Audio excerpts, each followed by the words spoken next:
here in the council chambers that you should silence your cell phones. I'm going to make sure mine is off. And for those of you joining us on the Zoom, we'd ask you to please remain muted unless called upon to speak. All right, everybody ready? The Common Council of the City of Glendale is now in session. Everybody please stand for the Pledge of Allegiance. I pledge allegiance to the flag of the United States of America and to the republic for which it stands, one nation, under God, indivisible, with liberty and justice for all. Madam Clerk, would you please call the roll? Mayor Kennedy, Here. Alderwoman Vukovic, Alderman Doherty, Here. Alderman Gelhard, Here. Alderman Bailey, Here. Alderman Schmelzling, Alderwoman Shaw. Break, right? All right, so we do have a quorum.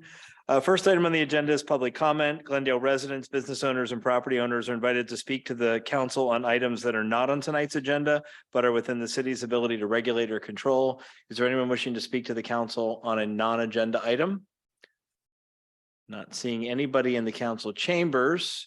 If there's anybody on the Zoom that wants to speak during public comment to a non-agenda item, you may now unmute and state your name.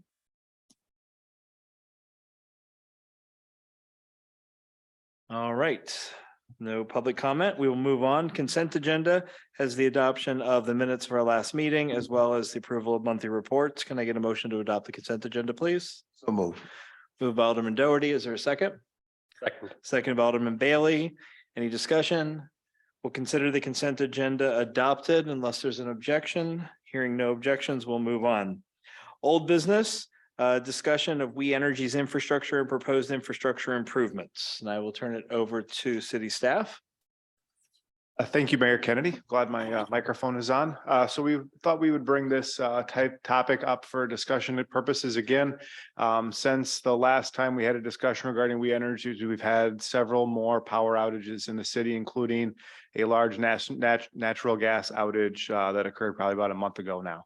And I understand that we have actually had a power outage today, which disrupted people who were using voting machines. That is correct. We probably had a 5 to 10 second power outage. While that does sound insignificant, we did have to turn the computers on, turn them back on. People had to wait to vote even longer than they normally would. So we just wanted to bring this discussion item up for discussion purposes. I know folks from We Energies are here today as well to further the discussion.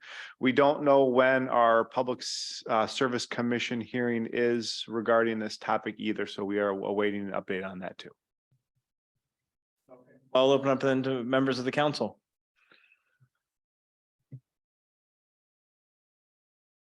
I think every aldermanic district had a power outage in at least one of the storms.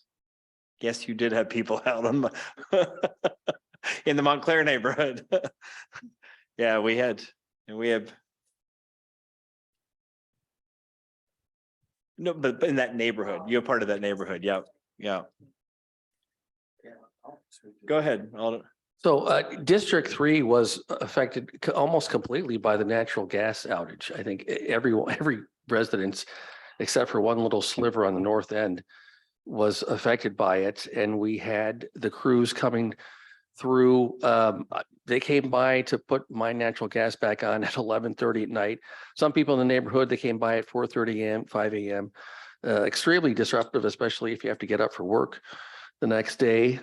We also had electrical outages on a couple of different occasions, to the point where every time I'm hearing that it's going to be a high wind warning or a storm might be coming through, I'm getting the generator ready because I mean, it's been that consistent with these outages. So I don't know what the answer is, but I'm hoping that there's some type of solution that will improve service for people in my district.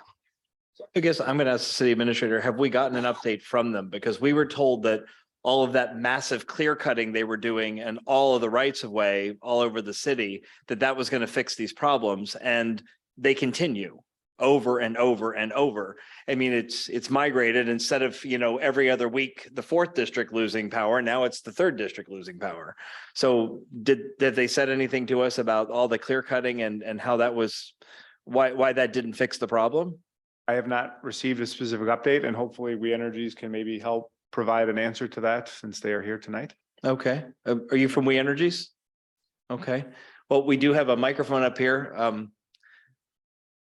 I would be curious, so my question is, we were told when folks were here about 2 years ago, before we filed any of our complaints, that you were going to do a significant amount of trimming and cutting of, and removal of old wood and debris, and that should fix the problem. So I guess I'm curious as to why we're continuing to have outages on at least once or twice a week in the city of Glendale somewhere, if all of that cutting and I'll tell you, I'll go through some of those areas, you're going along the bike path, you've cleared an area that's probably 200 or 300 feet wide, and I see a lot of the clear cutting, but why isn't that fixing the problems? All right, so I'm Dave Magna, I'm Vice President of Wisconsin Field Operations, and I was here last June 27th, meeting with you and talking about the outages that we had. So I'd like to start out with the good news. The good news is that during last weekend's weather event, the 6 or 8 or 12 inches of snow, depending on where we were, we had no outages in Glendale. There were 4 hazards reported, but no outages. One of the things that we did with the clear cutting and with the forestry work that we did in this area, that was over $500,000 worth of work, 5.5 miles of trim lines that were trimmed. Of all of the feeders that fed into the Glendale area that we did that work on, they have not experienced a feeder lockout since that time. So we've reduced the exposure on the main lines from a standpoint of outages that have been reduced. So the work that we did through the last 6 to 8 months has actually helped from a standpoint of large outages. Now, there have been a lot of outages in some weather events, the snow where we had 150,000 customers out in March 9th and 10th. Glendale experienced 19 outages ranging from a couple hours to 14 hours was probably the second longest. There was one outage that was 28 hours long. So again, the 19 outages during an event like that, 1,150 customers affected out of 150,000 across our system. We had crews working those 2 days pretty much 24 hours straight, and we did have the impact to this area. Again, no feeder lockouts, which is again important because that creates a lot of havoc for large areas versus isolated taps and isolated areas that were outaged. Our system, we did a lot of work since I was here last with fusing on our taps with trip savers, which automatically open and close so that we would not have to actually send a crew out to do any kind of restoration. And so the things that we've done, the equipment that we've installed have reduced outages. I don't know that we will ever eliminate 100% every single outage from occurring. That's almost impossible. There's so many different variables when you look at trees, the equipment failures, the weather. There's a lot of things that can cause a power outage. When you talk about some of the things we've done on the forestry area, though, we ended up shortly after my visit the last time, and trust me, I every time the wind blows, I'm looking at our outage management system to see where the outages are, and specifically in Glendale, because I'm interested about the work that we did and the results that we're seeing. On Bradley Road and Green Bay Avenue, where we had on July 12th, shortly after the time I was here, which I think prompted the resolution from the city, we had a number of ash trees, dead ash trees that fell in that area that caused that outage. We went back there about a month later and took the rest of those down. They were not in our right of way, but because of the time that they had been dead, we knew that they were going to fall, eventually cause another outage. Since that time, there have not been any outages on that line as well. So I'm confident that the work that we've done, the work that we're planning, we are looking at some projects in the near future to go from overhead to underground. Specifically where we've had some issues on taps. But again, it's coming from the overhead, so the overhead is affected typically that feeds the underground. So we have taken a lot of measures. Some of the things that we're doing with the undergrounding have been delayed because of some supply chain issues that are affecting the entire industry, not just We Energies. And so we're planning that work and ready to go with some of that work when we eventually do get the okay to go forward with it. Thank you. Alderman Gelhardt, go ahead. In one of the last electrical outages, my next door neighbor had an electrical line go down in their backyard, a live electrical line. It turns out that the dog, one of the dogs that lived at the house, got electrocuted, got killed by this live electrical line. And it took more than 3 hours for a crew to come out to take a look at the situation. In fact, the electrical line caused a tree to catch on fire.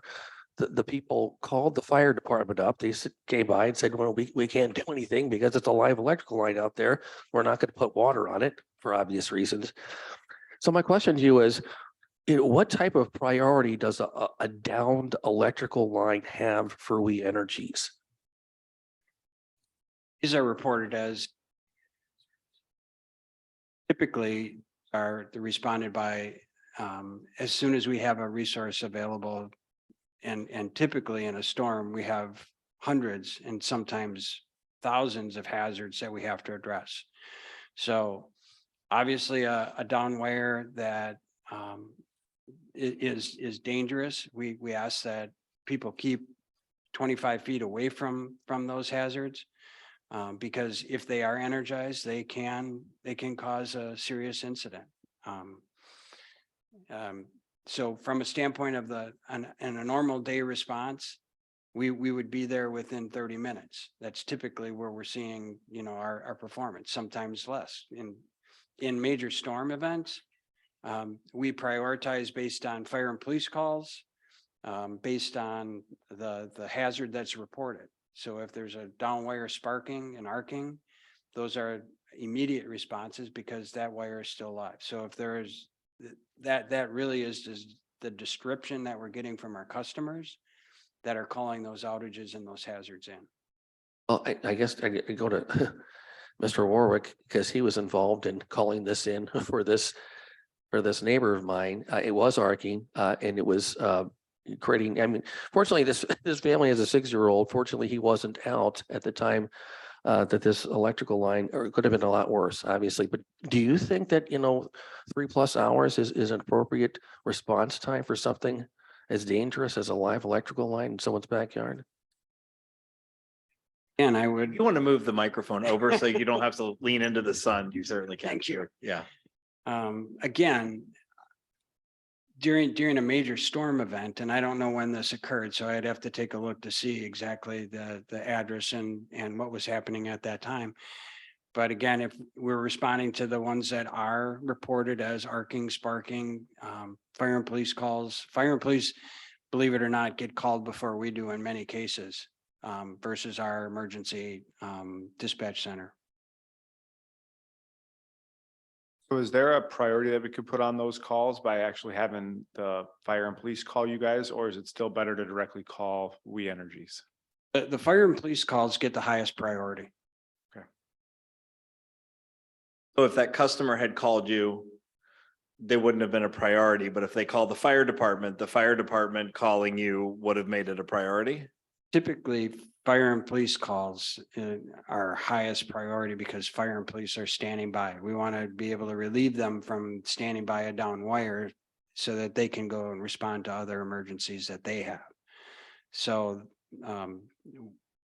we treat a hazard, a live wire on the ground, no matter who reports it, as a high priority, top priority for the safety of our customers. Comments or questions?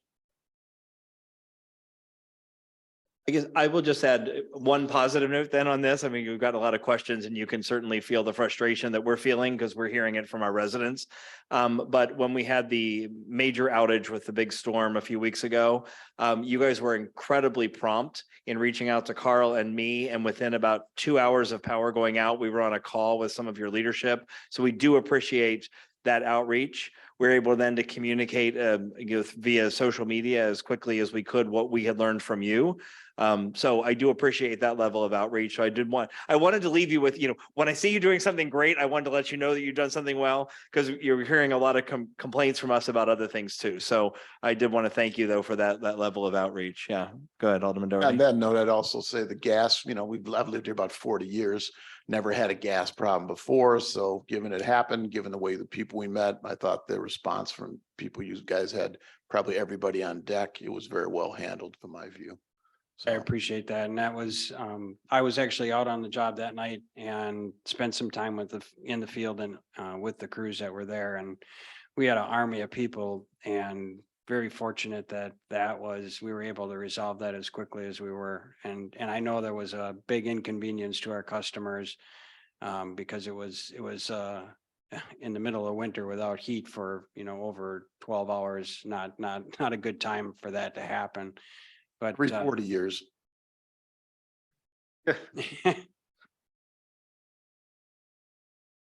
Other comments or questions? All right. Well, thank you for taking time to join us this evening. All right, Appreciate you're it. welcome. Thank you.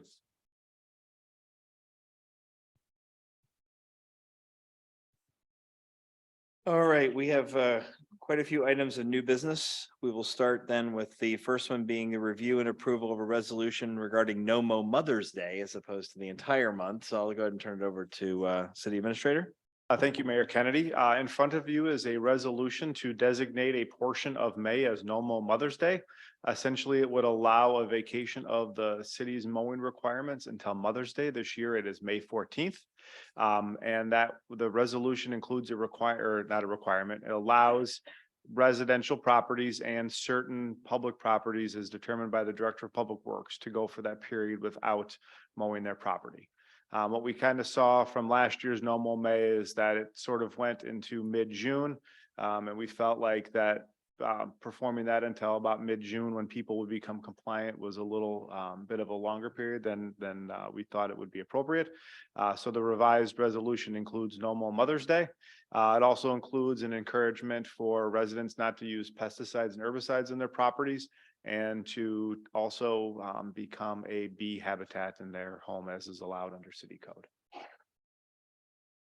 We do have I guess a compromise resolution put together by staff. I'll open it up to any comments or thoughts from folks here at the council. Go ahead, Alderman Doherty. That's a great compromise. I think there's a lot of problems the other way. This gets it out there, makes a comment, gives us a chance for people to participate. I think it's a good compromise. Thanks. I had to read it a little bit more to understand exactly what the timing was, but thank you. No problem. It was a great team effort by the city staff to sit down and come up with this compromised approach, knowing the comments that the council has taken. Basically, by about May 15th at the very latest, we're going to expect that everyone's got their yards in compliance. That is correct. Okay, because that's I think a couple days after Mother's Day, right? Yeah, okay. Any other thoughts or comments? Okay, can I get a motion then to adopt the resolution? So moved. Moved by Alderman Bailey. Is there a second? Second. Second by Alderman Doherty. Any further discussion? All those in favor of adopting the resolution, allowing for no mowing until approximately Mother's Day, please say aye. Aye. Opposed, no. Oh, sorry, one no. Okay. Motion carries. All right. Next item is proclamation designating March as Women's History Month in the city of Glendale. We have each year in the month of March, we have a resolution that recognizes the role of women in the city as well as the nation, and would like to put forward a proclamation then designating March as Women's History Month in the city. Any discussion? Go ahead, Alderman Vukovic. Me being a woman. I just really want to recognize a woman, Alderwoman Shaw, who is the longest standing member of this council, and no, you have, and then as I am doing some research, possibly in her next term may be the longest consecutive city alderwoman in the state of Wisconsin. So that is what I'm looking into right now. So I just want to really show that there are women, especially Alderwoman Shaw, who has dedicated herself through this, from being mayor back to alderman and just doing what you have done for the city of Glendale. So I think it's a little bit of a more of a recognition just to say, thank you for your service.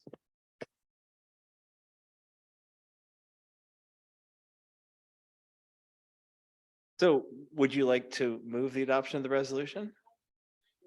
Oh, okay.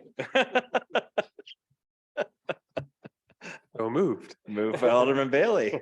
And the second is, I'll second it. all right, second by Alderman Gelhardt. Any further discussion? All in favor of adopting the proclamation, please say aye. Aye. Opposed? Next item, item 5C, review and approval of a revised release and settlement agreement between the city of Glendale, MSOE, Nicolay, and Kumara Automotive. We're finally going to get the foul ball issue taken care of. Thank you, Mayor Kennedy. Yes, I believe this issue would conclude the foul ball issue that has been out at REM Park for a while. In 2001, the city was part of a settlement agreement with MSOE and Nicolay High School and Kumaro to fund the improvements to prevent foul balls from obstructing the cars that are parked in the Kumaro parking lot. While the city was part of the agreement, we were not part of the funding formula, which was approximately $45,000 for improvements. Those improvements did not take into account the environmental factors that are included in that area. When you factor those environmental improvements into the cost, it's about $68,000. If you divide that cost by 3, including now the city of Glendale as a contributor to the improvements, it's about $22,666 for each party to fund the improvements to prevent the foul balls from obstructing the cars. And as part of this agreement, Kumaro Automotive would release all parties of any future liability regarding foul balls obstructing vehicles. So the revised agreement generally includes those clauses, as well as a requirement that Kumaro completes the improvements within 120 days of the execution of this agreement by all parties. They've called their manufacturers. They don't anticipate any supply chain issues or further supply chain issues with this issue. So they believe that it will be done within the 120 days. And of course, we are the first group to approve it. So you have MSOE and Nicolay High School to approve it as well. All right, Alderman Doherty. What are the environmental factors? The fact that there is a garbage dump below the area and the ground needed to be secured more than it called for in the original design. I believe their parking lot right now serves as a DNR approved cap. Is that correct? And once they start digging, there are other environmental concerns that have to be taken into effect. I voted for the original piece of this because we weren't paying for it. And I guess I feel like there's been all kinds of situations, if you want to go back and dig up all the history, where Nicolay has not shouldered their share of it. So I find this not as appealing as it may be to somebody who hasn't been through years of having some stuff not right at the park with partners. Yeah, this is a tough compromise, of course, knowing that the other two parties, MSOE and Nicolay, had a difficult time getting this agreement passed in the beginning because of the $22,000 ask that they were required to go in order to construct this. So there was no give in order to try to obtain additional funds from the other two parties. We tried to compromise to get this done so that no more damages would occur to a Glendale business on any part for. Hard. It does, are we paying the contractor directly or are we paying Cromro? Like Kumaro after the improvements are completed. Oh, after okay, because quite frankly, I was down there a year ago, brought a car in for an estimate, and I wondered, where was all this protection from the foul balls that was supposed to have already been done? And then I kind of, gave me a song and dance about that. And I was like, well, if this is such an urgent thing, how come it's still not done? So, quite frankly, I'm skeptical and I agree with this approach of paying for it when it is done, because it seems to have taken a long time for this to get done. And I wouldn't pay a dime until it is actually done. So. Trust me, all the parties that are party to this agreement have expressed the same dissatisfaction with the law, the length that it took to get this thing accomplished. Most of it was because the additional cost requirement when the diggers actually started digging up and noticing what the ground underneath included. Further discussion, Alderwoman Shaw. Since this is not a budgeted item, where is the money coming from? Yes, it is not a budgeted item. Luckily, we have some contingencies built in that we would probably have to bring this back at a later date for a budget amendment to make sure we include this as a line item budget.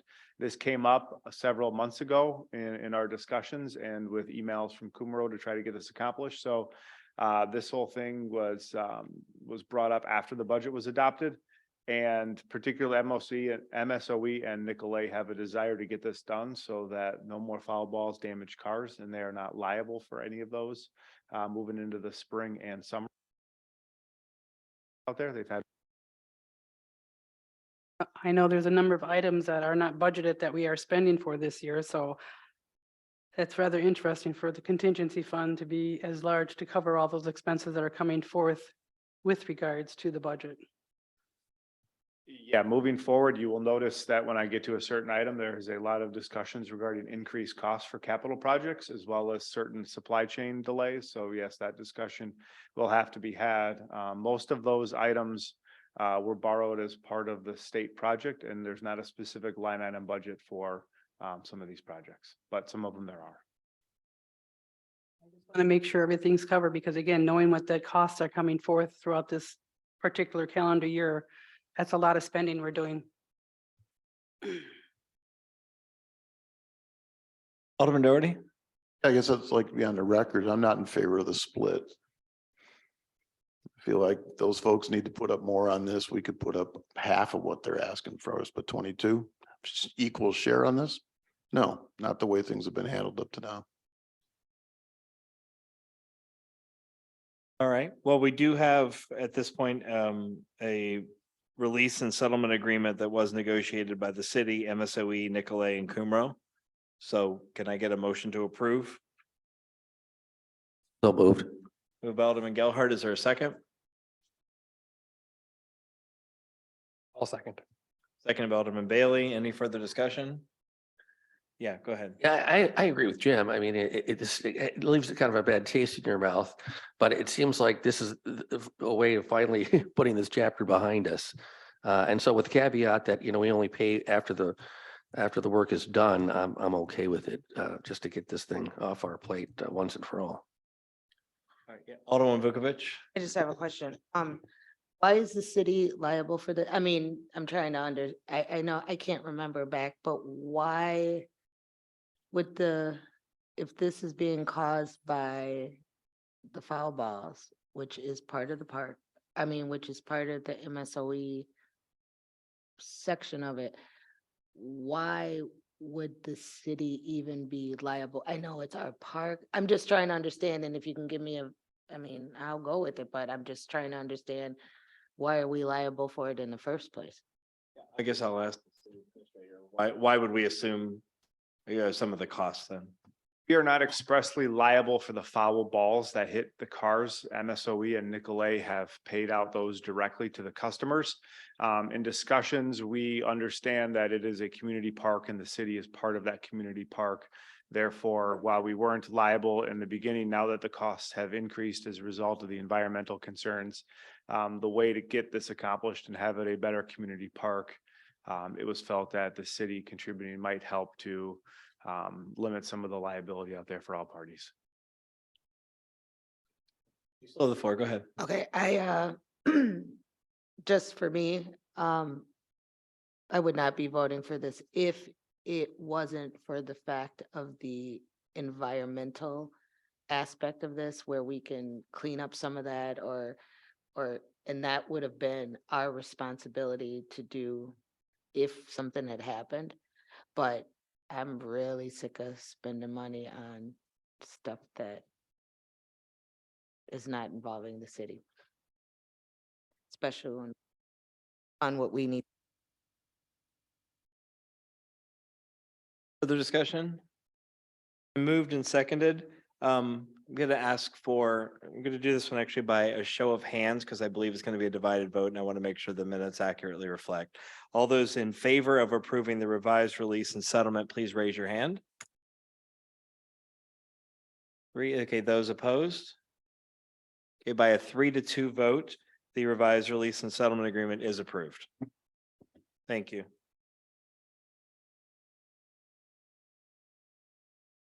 All right, next item is item 5D, an agreement to provide interim finance director consulting services with Public Administration Associates. Mr. Warwick.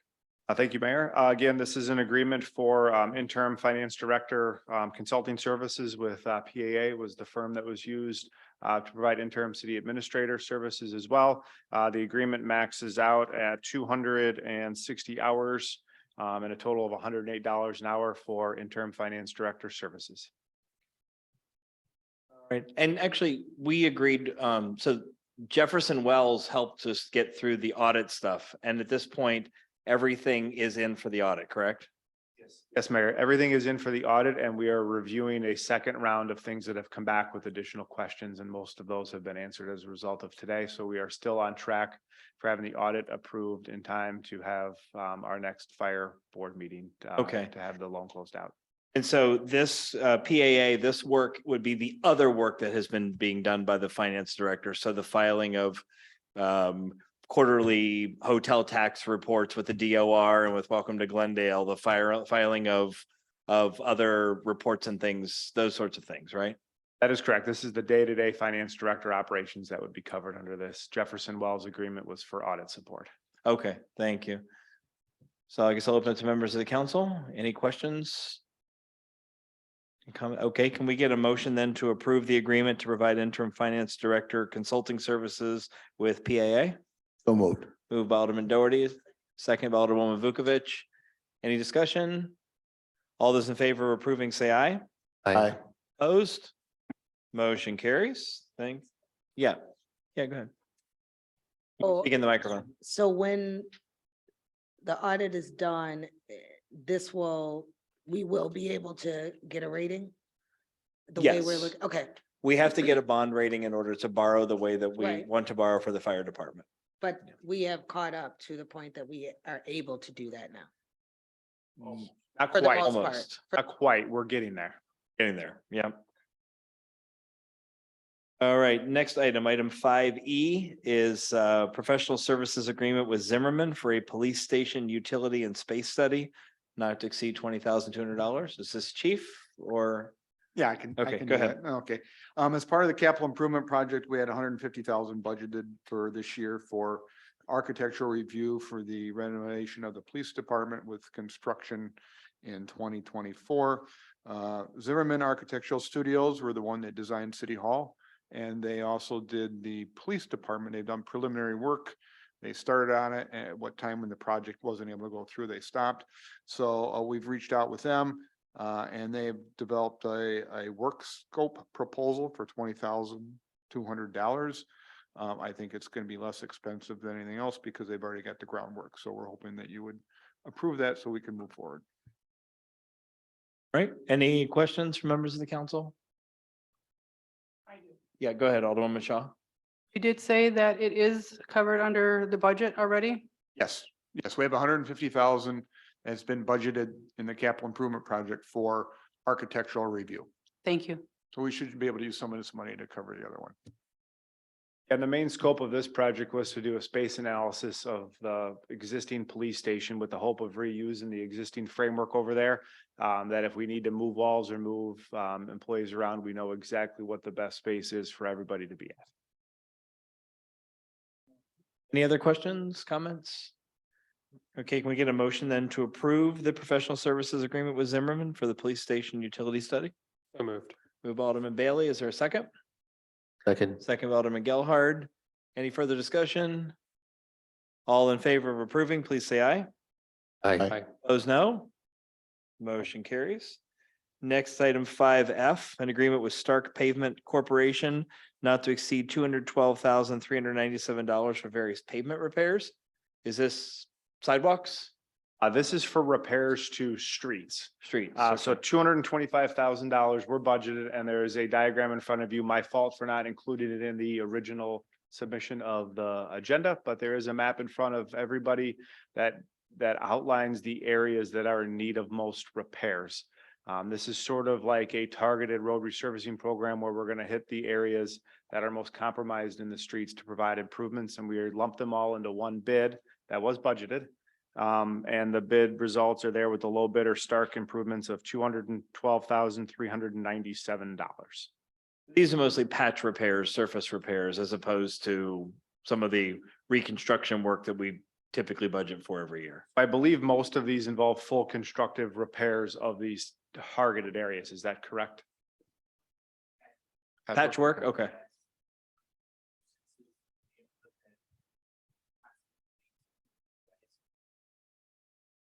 Okay, thank you. All right, any questions, comments?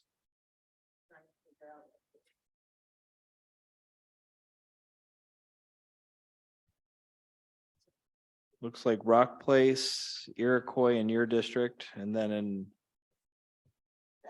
Montclair. Yep. Yep. Okay. Yep. Okay. Any other questions? Can we get a motion then to approve the agreement with Stark Pavement? So moved. Second. By Alderman Doherty, second by Alderwoman Vukovic. Any further discussion? All in favor of approving, aye. Aye. Opposed, no. Motion carries. Next, item 5G, budget amendment for the purchase of brine equipment not to exceed $75,000. Thank you, Mayor. So in a rare turn of events, we're actually asking for a budget amendment to reduce the line item of a budget. So hopefully this is good news. It is partially good news, partially bad news. In the 2023 budget, we budgeted $450,000 for the replacement of 2 5-ton or dump trucks for public works. Because of supply chain issues, this is the first one where I'll talk about supply chain issues or inflation creating additional costs for the city. We're only able to obtain 1 plow truck for 2023. As a result of that, staff is proposing to allocate $75,000 of the money not spent on the plow truck in 2023 for the purchase of brine making equipment. As everybody knows, the city uses a lot of brine to pre-wet and wet the streets before it snows, which saves a lot of staff time and saves a lot of money and time with the salt application to the streets. We estimate that in 2023-2024 season, so next snow season, which hopefully doesn't come soon enough, we're going to reduce our salt consumption from about 1,650 a year to about 1,000 tons. On an annual basis, that's just over a $45,000 savings. That savings does not include the staff time or equipment saving not spent on the street that is saved by not calling in employees for overtime. So essentially, staff is asking to allocate the $75,000 towards brine making equipment. The equipment we have right now requires a lot of downtime, a lot of cleaning, a lot of staff time to maintain it, and really causes a disruption in the brine to the point where we have to stop making it. We can't produce enough to apply to the streets. So we're asking to purchase for $75,000 new brine making equipment that will not require the extensive cleaning in order to continue to make brine as we have today. One question, I know that budget amendment published. I'm assuming we're not allowed to actually spend money or make the purchase of any of this until after it has been published, correct? I will turn that over to our. No. Oh, There no. we go. Sorry, guys. Yeah, so under this provision, you definitely have to give notice and you need to wait until the notice has gone the full 15 days before taking action. Okay. We're getting toward the end of the season, so I'm assuming this is really for next season, right? Okay, thank you, appreciate that. All right, any questions, comments? Can we get a motion then to approve the budget amendment of the $75,000? What, sorry, where is that coming from and to? It is coming out of the capital improvement fund, where we fund the replacement of these, the public works vehicles. So Okay. it's a $450,000 line item. We're essentially asking to reduce that amount, and then make that purchase out of that already existing line item. Okay, thank you. We get a motion then to that effect? So moved. Alderman Doherty, is there a second? Second. Second by Alderman Gelhard. Any further discussion? All those in favor of approving the budget amendment, please say aye. Aye. Opposed, no. Motion carries.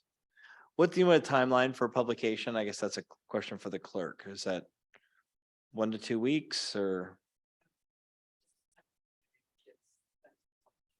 Okay. Okay, cool. Thank you.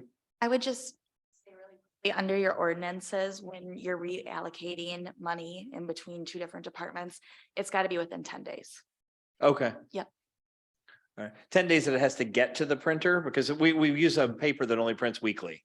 Yes, so it needs to, the publication needs to happen within 10 days of today. Oh, okay. All right. Thank you.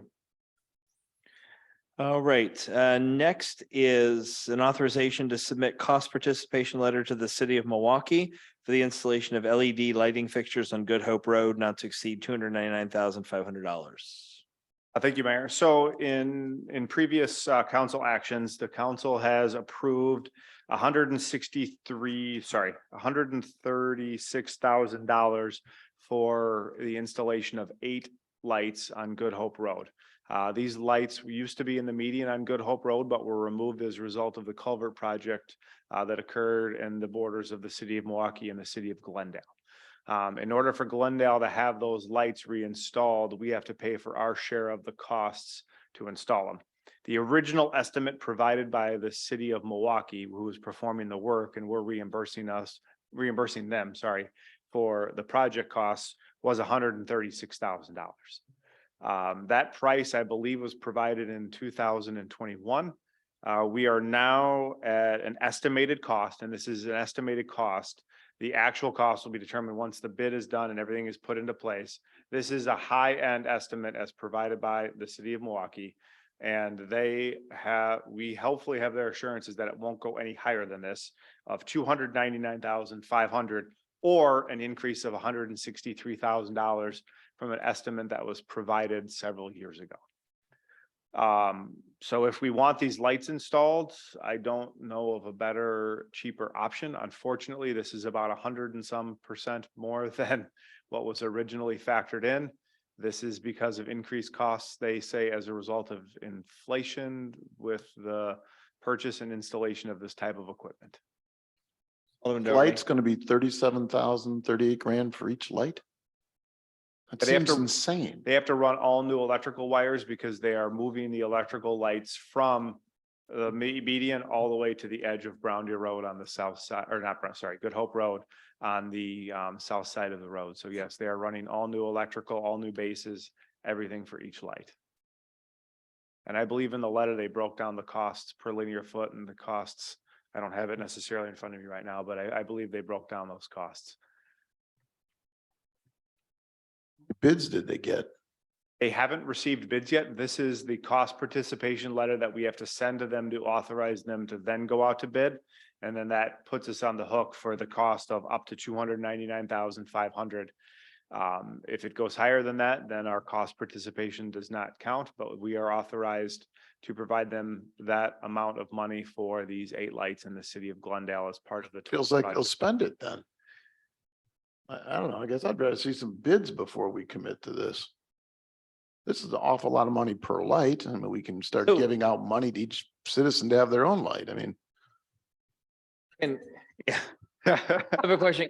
In our motion, so instead of that not to exceed 299,500, that the city of Glendale would authorize the Director of Public Works to issue a cost participation letter to the city of Milwaukee for the installation of permanent lighting with LED fixtures on West Good Hope Road between the railroad crossing and West Rangeline Road, not to exceed $299,500. And then rather than that, the exact cost we determine by bidding, that the city wants to see the exact cost per light of what we are paying for. So we are on that way, because if they're gonna put it out a bid and maybe they're doing 20 lights, they're just gonna we want to know what the actual costs are for what work we are having done. They might be, stringing wiring a heck of a lot further, and they may be doing a lot bigger portion of this project, so. Yeah, the lights for Glendale include a portion of also Milwaukee's doing the project too, and they're spearheading it. We're simply reimbursing them for our costs.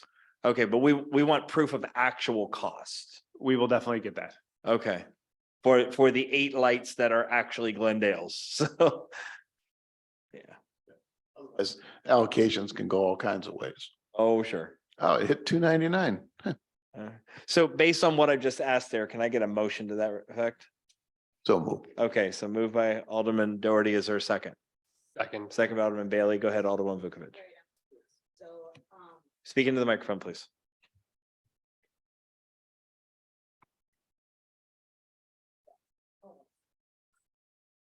I don't know why this doesn't move over. So we're whatever the price was, 200 and something thousand. 99.5. 299.5. Say, for instance, they were $5,000 a piece. That's $40,000. We are now saying that we're gonna pay up to 200 and something thousand, even though they could be 40. And I understand what you're saying, Mayor, but we're still saying we're gonna pay up to 290, even if they give us the proof of it. That's what I want to understand. The Maybe actual I- We're authorizing staff not to exceed 299.5, but they can't issue a check to Milwaukee without Milwaukee detailing what the 8 lights in Glendale, each of them itemized cost. And the cost for the wiring associated with each light. Right. But Only the Glendale portion. We don't want them saying, hey, we did 20 lights and divide by 20 and times 8. That's what Glendale's cost. okay, I is. just wanted to. Ours might be a whole lot simpler. So we want to know what only paying for what's in Glendale. And the I'm exact so sorry. costs will be determined based on the bidding of the lights. They are just asking for our cost participation letter so they can bid it as one specific project. If it comes in as 297,000 for our exact share for these 8 lights, then that's what we pay. Okay. If it comes in at 210, that's what we pay. Let's hope so, yes. Yes. Okay. All right. So we do have a motion and a second. And Madam Clerk, were you clear on the motion? Okay, so it's essentially what is here, but that the exact cost will be determined by bidding. The city share will be adjusted on the bid price with an itemized statement from Milwaukee indicating the cost of each of the Glendale lights. So we're only paying for the Glendale portion. Okay, thank you. All right, so it's been moved and seconded. Any further discussion? All those in favor of approving, please say aye. Aye. Any opposed? One opposed, okay. Motion carries. Next item 5I is Wisconsin DOT Traffic Mitigation Grant Agreement for I-43 Brown Street to Capitol Drive rehabilitation for signal timing improvements associated with the detour. There's a detour route that's through the city of Glendale as a result of the I-43 project. This is a reimbursement for the city's cost to retime the lights associated with the detour route. Is that Brown Street or should that be I-43 Brown Deer? It's Brown Street, Capitol. It's from north, I mean, the south side.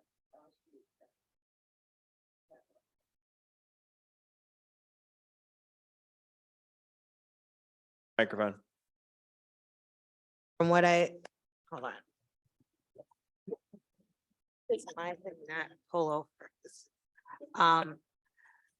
From what I understand, there's a Brown Deer section of 43, but this is from the downtown by Brown Street up through Capitol. So that's that. How would that section. even impact Glendale at all then? Because 'Cause it- Brown Street's in Milwaukee, Capitol Drive's in Milwaukee, like how does any of that? Well, it's I-43 that's being rehabilitated. And so to the extent that people need to bounce off of I-43 and take a different route. Right, but this would be bouncing off of I-43 in an area that is entirely south of us and not in the city of Glendale, which is why I wondered, because I know they're going to be doing diversions from Capitol Drive up Green Bay Road to Brown Deer Road and getting back on at Brown Deer when they start doing the work on Good Hope. And so I guess I want to make sure I'm clear here as to what.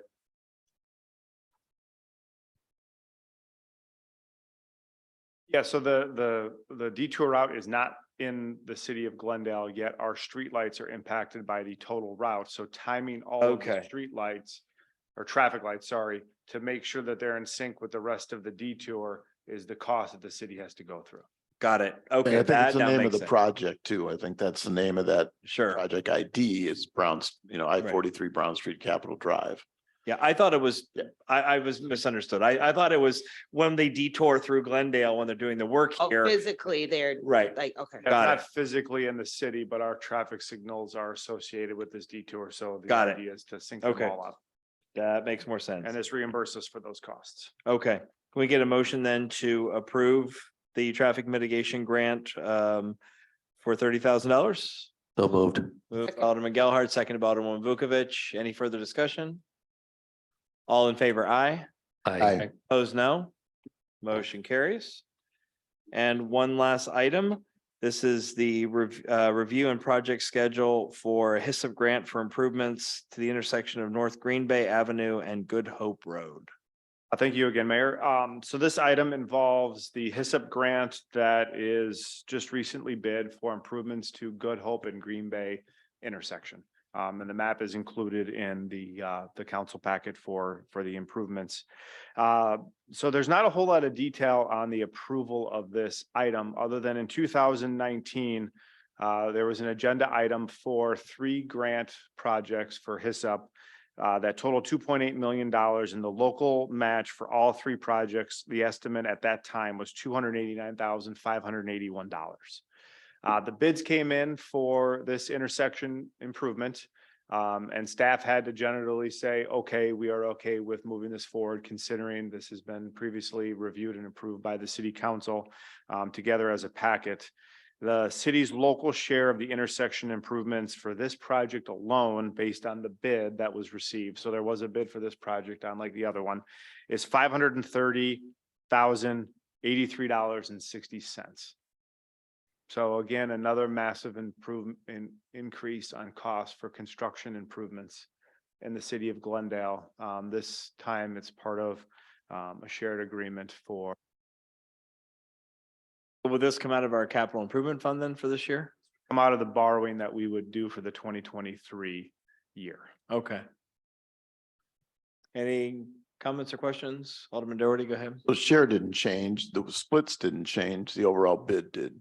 That is correct. As part of the agreement, we were locked into a certain percentage for certain parts of the project, and those things are continued to lock in today. It's just the overall cost of the construction substantially increased over what was originally projected in 2019. Thank you. Any questions, comments? I just really, really, really wish the city and staff and the mayor itself would start lobbying to get more shared revenue for the cities. These costs are going up, but our revenue is not coming. We're not getting any more money from the state. This is a time to take these numbers and say, we have been doing a good job of trying to plan this stuff out. And we're still, with inflation and anything, and we have to do these projects, but you're not giving us any more. So this is like a call to action to get some shared revenue to our city. I believe they almost $7 billion. Yeah.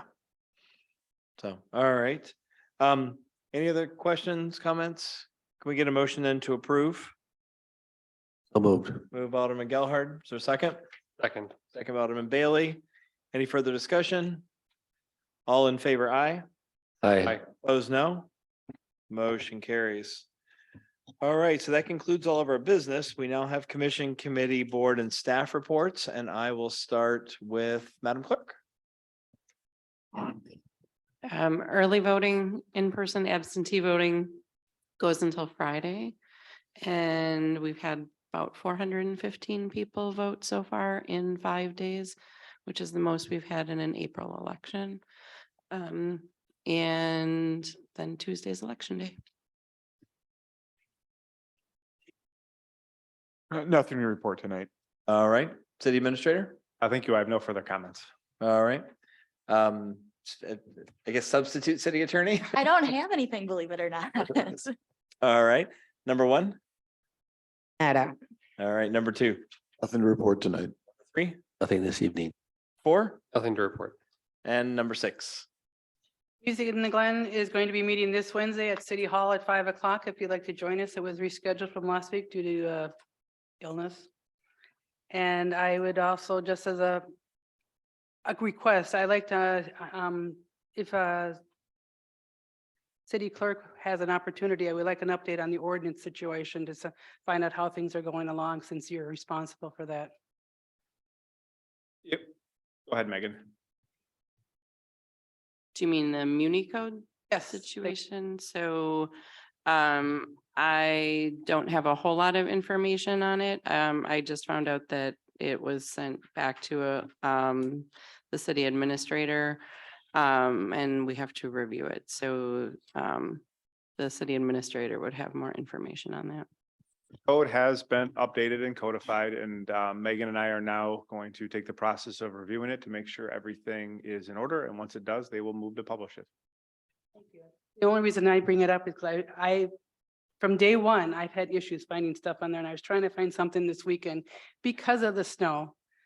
Because I have a lot of people in my subdivision who complain about their neighbors putting snow on their property. So I still have issues, so that's why it's on my forefront. I'd like to know, because I know between the two of you being new and the city clerk being responsible for that, I'm hoping the two of you work together and you get to learn and she gets to do her job.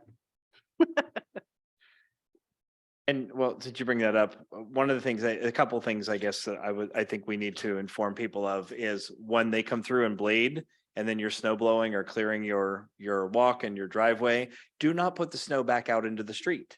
I think that's one, I've seen way too much of that. I've actually driven through some areas that were hazardous where there's a whole bunch of snow back out in the street where it had just been bladed. And the second thing is, I think we need to remind people of ordinances. I actually had to walk out of my home at 11 o'clock on Saturday night and stop a neighbor from using a snow blower. 11 o'clock at night. I'm sure that, if anyone from Clovernook or Mount Royal is listening, they're going to be like, yeah, but you know what? You don't have drills going on at 3 o'clock in the morning from the DOT project. But did 11 o'clock, they were out there with the snow blower. And I'm like, look, I appreciate you doing your walk, but you're going to have to use a shovel. So Electric one. yeah, even those make noise. Yeah. All right, so I do have a couple of things to report. One is MMSD released its 2022 annual performance report. I have a hard copy of it here. It's also available on the website. If any of you want to look at it, I will leave that there for folks to look at. The other thing is, I know a number of you have asked for a status on where we are in terms of the fundraising for the library. So I do want to report a couple of numbers that I do have. The library did secure its first $1 million contribution this past week. There was a $500,000 contribution from the federal government, a federal earmark that Congresswoman Moore was able to get. And there's been an additional $650,000 raised. So there has been progress made, but I do want to give a little bit of background on what's happening currently. You have a member of Bayside, somebody in Bayside who actually filed a lawsuit against the village. Trying to stop filed one lawsuit that was dismissed from court, has filed another lawsuit. And then last April, with multiple seats village-wide, managed to get themselves last place, but they made it onto the village board. So now you have somebody on the village board who has a lawsuit pending against the village, and that person is running for village president. So you're trying to run a capital campaign with distinguished people in the community, a former commissioner of baseball, a major philanthropist in the community who are supposed to head up this fundraising effort, while you have a village that is in the middle of internecine warfare on its board. You've got things tied up in court. I have had an opportunity to speak with at least one of the folks who was co-chairing the campaign, and I know that there is some reluctance to push forward on a capital campaign when you don't know if a project is going to actually come to fruition, if the court might rule against them. So I don't think that right now there is not a request for money from anybody.